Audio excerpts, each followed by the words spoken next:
Bienvenue dans cette nouvelle vidéo. Alors aujourd'hui, je vais vous donner des conseils pour bien choisir votre fond de teint, pour ne pas vous tromper. Je ne vais pas parler de la formule du fond de teint en fonction de votre type de peau, selon si elle est sèche, grasse, mixte, mais je vais parler de la nuance du fond de teint et du fini. Donc je vais vous donner 3 clés pour bien choisir votre fond de teint pour ne pas vous tromper. Et en plus, je vous donnerai une petite astuce. Donc restez avec moi jusqu'à la fin. Première clé, c'est ce qu'on appelle en colorimétrie la température. Donc savoir si on est plutôt chaud ou plutôt froid. Pour ça, donc, il va falloir identifier le sous-ton de sa peau. Alors qu'est-ce que le sous-ton? Le sous-ton, c'est ce qui inscrit profondément sous la surface de l'épiderme. Il est propre à chacun, il n'évolue pas dans le temps, donc il reste toujours le même. Alors, une méthode pour identifier le sous-ton de sa peau, une méthode bien connue, c'est d'identifier la couleur de ses veines à l'intérieur de son poignet. Donc si on a des veines plutôt bleu violacées, eh bien on va avoir un sous-ton froid. Si on a des veines plutôt vertes, on va avoir un sous-ton chaud. Et si on hésite entre les deux, si on ne sait pas trop, si elles sont bleu-vert, eh bien on dit qu'on a un sous-ton neutre. Cependant, attention au sous-ton neutre. Pourquoi je dis ça? Parce qu'en colorimétrie, notamment en température, il n'y a pas de neutre. C'est soit chaud, soit froid. Donc, le sous-ton neutre, en fait, c'est une sécurité. Voilà, c'est un équilibre entre le chaud et le froid. Donc, quand on ne sait pas trop identifier la couleur de ses veines, quand on hésite entre deux, comme le bleu et le vert, eh bien, on va dire qu'on a un sous-ton neutre. Or, en colorimétrie, le mélange du jaune et du bleu, donc du chaud et du froid, eh bien, on va obtenir des nuances vertes, des nuances verdâtres. C'est ce qu'on appelle le sous-ton olive. Moi, c'est mon cas par exemple. Eh bien, j'ai les veines bleu-vert, donc j'avais tendance à penser que j'avais un sous-ton neutre. Et en fait, non, j'ai un sous-ton olive froid, parce qu'il existe aussi des sous-tons olive chauds. Donc, pour des profils de type méditerranéen, de type oriental, de type asiatique, pour les peaux métissées, eh bien, on va parler de sous-ton olive. Donc, si vous êtes dans l'un de ces profils que je viens de citer et que vous n'avez pas trouvé le bon match pour votre fond de teint, eh bien, testez donc un fond de teint avec un sous-ton olive et dites-moi si ça matche pour vous. Une autre astuce que j'ai testée pour vous, si vous n'arrivez pas à identifier la couleur de vos veines, eh bien c'est de prendre une photo de votre visage, bien sûr sans maquillage, à la lumière naturelle, et vous appliquez sur cette photo un filtre chaud et un filtre froid. Donc, vous pouvez le faire sur votre téléphone, sur une application photo.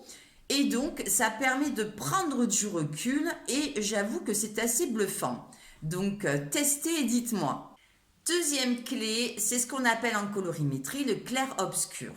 Donc là, on va identifier sa carnation.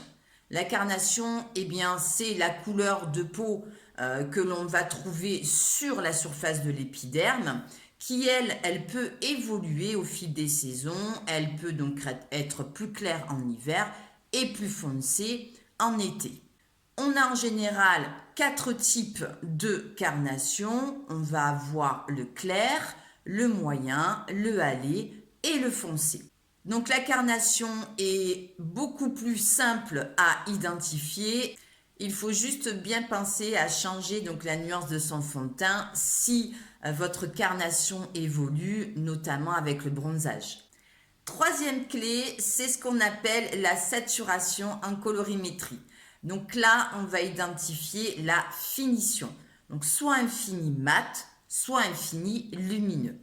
Et pour cette étape, eh bien, je fais le test sur moi avec vous en image. Alors aujourd'hui, je fais le test avec vous avec 2 fonds de teint de chez NYX qui ont une teinte médium olive. Donc je ferai la moitié du visage avec le fini mat et l'autre moitié avec le fini lumineux. Je vais juste étaler avec le doigt pour que vous voyez. Donc mon fini mat et le fini lumineux.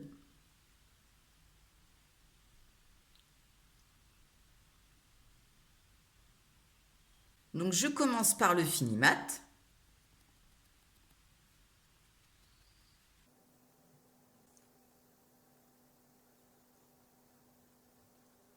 Donc voilà, hein. J'ai pas trop chargé. Et maintenant le côté lumineux.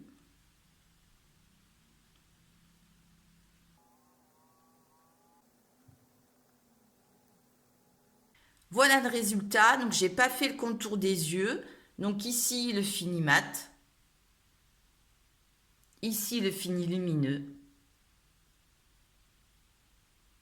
Donc je sais pas si vous voyez bien avec la lampe. Donc là on va faire à la lumière naturelle sans la lampe.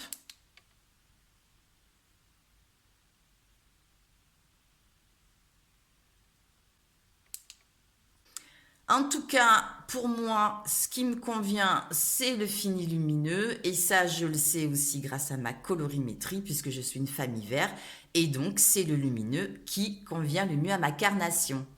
Donc, si même après avoir testé le fond de teint sur vous, vous avez du mal encore à choisir ou à vous décider, ben là aussi, vous pouvez utiliser avec une photo de votre visage un filtre lumineux ou glowy et un filtre avec un fini mat. J'espère que ces 3 conseils vont vous aider à trouver votre fond de teint, la bonne nuance de fond de teint. Dites-moi si vous avez utilisé cette méthode ou une autre méthode. Et si vous testez les filtres photos, faites-moi un retour en commentaire, ça m'intéresse. Après, si vous avez vraiment des difficultés donc à trouver votre fond de teint, à identifier votre sous-ton, votre carnation ou la finition, eh bien surtout n'hésitez pas à faire un diagnostic colorimétrique, ça aide vraiment. Et pas que pour le maquillage, mais aussi pour les vêtements et d'autres choses. Donc n'hésitez pas à me contacter si besoin, vous trouverez donc mes coordonnées sous la vidéo. En tout cas, moi je vous remercie de liker la vidéo, de vous abonner pour soutenir ma chaîne. Et moi je vous dis à bientôt dans une prochaine vidéo. Bye bye. Mouah.